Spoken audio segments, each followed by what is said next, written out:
Hi guys, my name is Charlie, and this is part 2 of how to program blast beats. So last time I covered the traditional blast and the hammer blast. Today I'm going to be going over the bomb blast and the gravity blast. So let's get straight into it. First of all, the bomb blast. So the bomb blast is very similar to the hammer blast, which I did last week, except that it uses 16th notes on the kick instead of 8ths. So we're going to program that like this. So there we have 8th notes on the kick. We want to double them up, and we're just going to copy that over there. So something I really like doing on Invasion, because I said these are 16th notes, not 8th notes, is we go over to the map. I don't like using the auto double kick function, so we're going to set the right kick, which is the, I guess, main kick.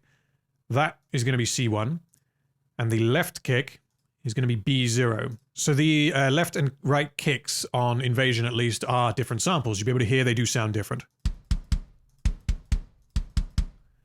And even if in your library they do not sound different, it is still worth doing this on fast double kicks because it makes humanizing so much easier. And I will show you that in a little bit. So we're going to select these 8th note kicks, hold Option, and drag them down onto the left kick track. So right kick, C1, left kick, B1, B0. There we go. Now, with a bomb blast, you got the snares on the beat, like this. I love blast beats. And then we're going to have, we'll open it with a crash on the left, and then we're going to put it on the hi-hat. So with bomb blasts, contrary to hammer blasts, I find it's usually better not to have too much in the way of groove. So last week I went over sort of a grooving pattern of 3s. In this, if you try and do that, it'll sound strange with the double kicks going underneath. So if you're going to do any kind of grooving, you want it to probably be a very simple sort of ba-boop, ba-boop, ba-boop, ba, but obviously much quicker than that. So we're going to select the kicks, all of the kicks. Start at 115, 110, 120, and go.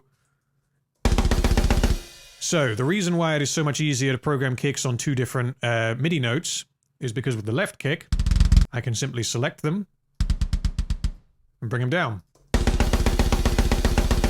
If they were all here, then I would have to do this. I would have to go like that and select every single note like that, which throughout an entire song can take a while to do.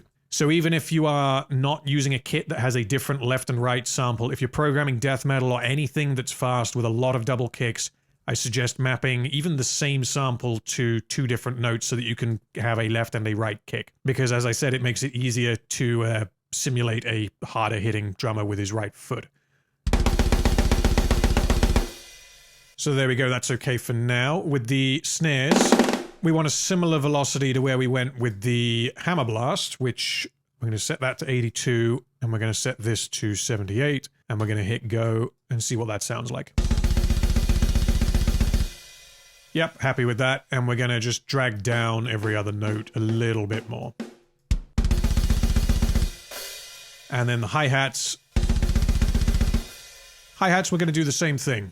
We're going to select every other note, and we're going to pull them down a little bit. So as if the drummer is sort of hitting, relatively speaking, hard with both hands, and then a lighter hit following it up, and then hard, light with both hands at the same time. See what that sounds like here. So that there is the bomb blast. So next one is the gravity blast, which is, I guess, less common, more extreme. Personally, not one of my favorites. I use it quite sparingly in my music. So a gravity blast is kind of the inverse of a bomb blast.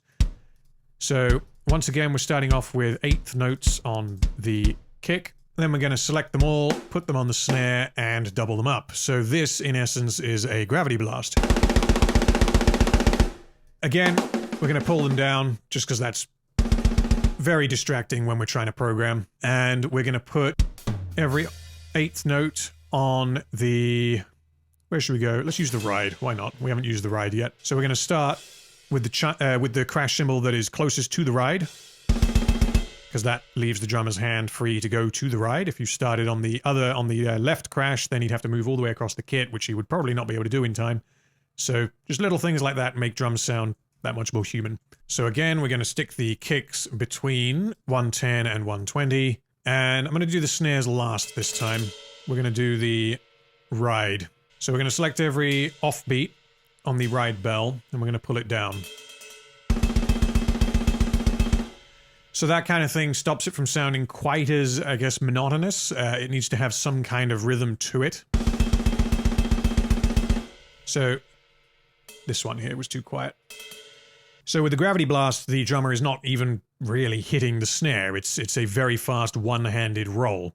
So he's using the rebound from the snare head in order to bounce into another hit, essentially. So I find the velocities, if they're much higher than sort of 45 to 55, it just doesn't sound right.